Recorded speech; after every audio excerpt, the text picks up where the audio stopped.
Hi, hello everyone. Good afternoon. So gagawa po ako ng video guys para po ito sa mga kaibigan mo na mahilig siya bumili ng mga items o bumili ng mga goods online. Pag sabihin natin online is via marketplace or sa Facebook or kahit saan. Okay? So ito yung mga na-encounter namin ngayon guys na kadalasan na scam is yung mga buyer. So bakit kaya? Anong nangyari? So number one, yung kung mahilig tayo bumili sa Facebook, dapat alam natin yung salitang too good to be true. 'Di ba? Bakit ganun, sir?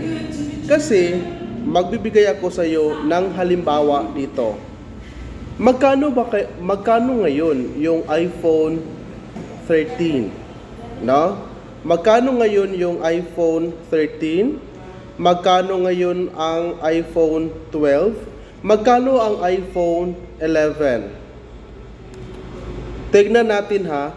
iPhone 11 bininta lang ng 7,500 dahil daw nagra-rush itong si seller.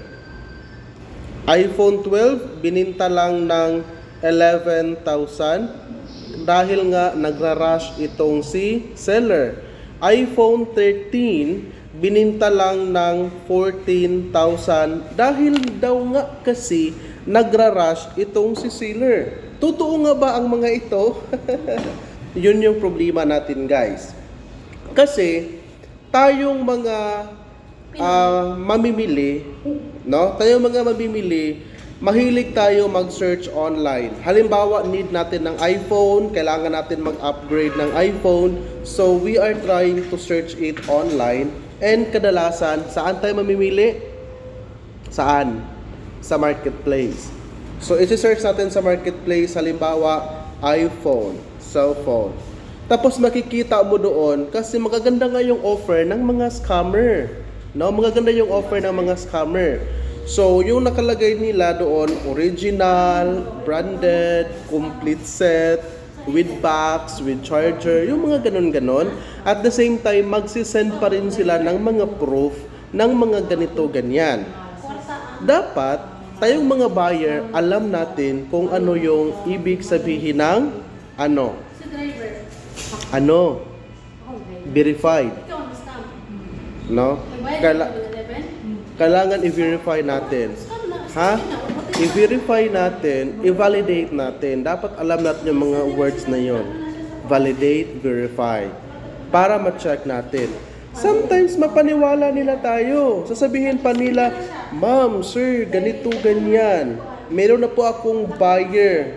So kaso nirespeto kisa kasi ikaw yung nauna. So yun guys, yung dapat nating tandaan ha. Kasi kadalasan ng mga tao is dito pupunta sa Maxim office kasi galit na galit at gustong manakit. No? Yun yung mga prinsipyo ng mga, masakit naman sabihin natin na walang utak kasi lahat naman ng tao na meron. So minsan hindi lang talaga ginagamit at minsan yun lang salitang katangahan. So maraming galit sa akin guys, no? So pasensya kung natamaan kayo, but still that is the reality, no? Bakit tayo na-i-scam? Kasi kulang tayo sa mga yung pag-validate, kulang tayo sa pag-investigate, kulang din po tayo sa lahat ng mga aspeto na possible nating gawin para hindi tayo ma-scam. Kasi nga yung mga modus nila binibinta ng napakamura dahil nga na hospital daw yung ganito ganyan para mabinta na kaagad. Totoo yun. Totoo. So, yun guys. So, tayo naman, imbes na meron tayong ugali na, ay, meet up na lang tayo, ganito, ganyan. Magbigay naman ng reason itong si client na, ay, hindi po tayo pwedeng mag-meet up kasi may gagawin pa po ako. Emergency nga in hospital yung ganito, ganyan.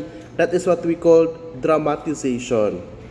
So ngayon, kung magdadrama yung mga seller natin, dapat alam natin kung paano sila i-win back. Hindi porke na binubook sa Maxim, pag i-book sa Maxim guys, magsisend sila ng proof, tapos ma'am, payment first talaga ako. Lose-lose. No? Huwag tayong mag-send ng payment. Kasi nagpe-pay ka online, hindi mo naman kilala yung tao, hindi mo naman binibidyo call. Guys, take note ha, kahit gaano kamura, posibleng ma-scam kayo. So, ang gawin natin, number 1, dapat makipag-video call kayo. Uulitin ko ha, dapat makipag-video call kayo. Kasi ito yung modus nila. Pakinggan mo ako ng mabuti or else bagsak ka sa quiz ko. Or pag hindi ako magku-quiz, bagsak ka talaga, mai-scam ka. Okay? Guys, i-share mo ito sa mga kaibigan mo. Paki-share ito sa timeline mo. At least matulungan mo yung tao na possible na ma-scam in the long run pag hindi nila alam ang mga modus nito. Pag sasabihin nilang, ma'am, pay first talaga ako or 50% down payment. Maghinala ka na sa mga ganon. Dapat mag-meet up talaga kayo regardless kung anong modus nila, anong reason nila na nasa hospital sila or whatever, wag po kayong mag-go. And take note po ngayon guys, maraming Facebook yung nahahack and yung mga hackers sila po yung magpa-as if. To Mr. Viking, meron po kaming sa inyo ha. Meron kaming record sa inyo dito and may nakitaan kami na parang isa ka sa mga gumagawa dito. So tandaan mo yan, baka ma-prove namin yan. Kulong ka talaga. Yun. Guys, again, sa mga buyers, sa mga shoppers online, sa marketplace, never po talaga kayong mag-settle ng payment regardless sa amount kung magkano yung kailangan nila. If possible, mag-meet up kayo or dapat maghinala na kayo. Kasi minsan tayo din is parang sigurista tayo pero itong mga scammer is ibubuk nila sa Maxim pero hindi nila itutuloy. Makinig ka ng mabuti. Again, uulitin ko, bagsak ka or mai-scam ka pag hindi mo ito mag-gets. Ibubuk nila sa Maxim pero hindi nila itutuloy. Anong ibig mong sabihin, sir? I-book nila sa Maxim. Pag-book nila sa Maxim is i-screenshot lang nila yung details sa driver na na-assign. Pag makapag-screenshot na sila, agad-agad nilang i-cancel yung booking. And yung na-screenshot nila, i-send nila sa iyo na ikaw yung buyer pa-as if na meron ng driver assign sa booking mo. So yung settlement ninyo is bayaran mo pag nandoon na si driver, ipapacheck ni driver, mayroon din magte-text sa inyo na magpapa-as if, magte-text na ito yung number. Pero guys, knowing, hindi yun sila, hindi yun yung driver, sila lang din yun. Yung seller, magpapa-as if na siya yung driver para mag-communicate sa inyo, para mapaniwala kanya. But then, do not send any payment talaga guys. Do not send. Or else, kailangan mo siyang i-meet up. Kailangan mo siyang i-meet up. Again, uulitin ko, kailangan mo siyang i-meet up or else, wag mong ituloy ang booking, mai-scam ka. Ayan. So ngayon, kung itutuloy mo ang booking, magbabayad ka, kung mai-scam ka, wag kang pumunta dito sa office na galit na gusto manakit kasi ikaw pa yung masapa ko dito. Ha? Pwedeng magtanong, pero hindi pwedeng galit dito. No? Explainan ko ng maayos, yun pa yung galit. Kasi Maxim Rider daw yun. Okay, ibigay mo sa akin yung mga proof mo. Hindi mo nga maibigay yung number ng nagbubook kasi wala kang number sa kanila kasi ini-scam ka.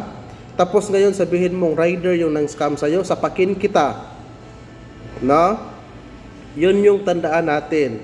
Galit na galit, gustong manakit dahil sa ating katangahan. So uulitin ko, hindi ito bago. Hindi ito bago kasi dati hindi pa ako mahilig sa social media, sa online na or during sa social media is may narinig na ako na ganitong kaso. Until now, present din po sila dahil hindi titigil yung mga yon kasi may mga tanga talaga. No, may mga tanga. So ngayon, ibabasyo naman ako. Tapos, galit na galit ka, so tanungin kita, may mali ba ako sa sinasabi ko? May mali? Diba, wala naman. Tama din naman pong sinasabi ko. So, galit lang tayo sa ating mga kamalian. Tapos, isisi pa natin sa iba. Kasi, may screenshot ako, sir, na pinasa na niyang driver. So, yung tanong ko, kindly check your seller if your seller is legit or not. Kasi, probably, yung seller mo, yung scammer. Binablock na nila ako, sir. Do you think if legit yung seller mo, hindi sila mag-cooperate na tulungan para mahabol yung scammer? Wala nga silang binablock ka nga nila kasi sila yung scammer. 'Di ba? Tapos ngayon, i-discuss ko sa iyo, magbigay ako ng information sa iyo, hindi mo talaga ako paniwalaan. Hindi paniwalaan mo yung katransact mo na scammer. Huwag ka ditong magalit sa amin. Again, ulitin ko, nagbo-book lang sila sa Maxim, tapos pag-book nila, in-screenshot nila kung sino yung driver na na-assign, tapos pinorward nila sa'yo para mapaniwala ka na may driver na, pero ang totoo wala. Hindi nila tinuloy ang booking para lang makumbinsi ka nila, para ma-scam ka nila. And sabi ko nga sa inyo, lahat tayo ugaliin natin na hindi tayo magsisettle ng payment, not unless na-meet mo sila in person or na kausap mo sila over, not just over the phone. Kahit over the phone pa, possible kang ma-scam. Dapat makipag-video call ka. Ngayon, pag sindan ka ng ID, is maniwala ka naman agad. Guys, take note ha, kahit magsisend sila ng ID, possible yung ID na sinasend nila is nakikita lang din nila online, and yun yung ginagamit nila para mang-scam sa'yo. Ha? Yan yung ginagamit nila para mang-scam sa'yo. Kaya, kahit pa ilang oras kayo nag-talk over the phone, huwag kang makumpante. Huwag kang kampante sa mga ganon. Kailangan mo silang kausapin over the video call na makikita mo sila. Naintindihan mo ako? Pag hindi mo ako naintindihan, may scam ka. So thanks me later guys, and if you want me to create another content in regards with our service, you can comment down below, and I am more than happy to create content for you for your awareness. This is Christopher, aka Chris Loloy PH, and follow me for more updates. Thank you and good afternoon. Mabuhay!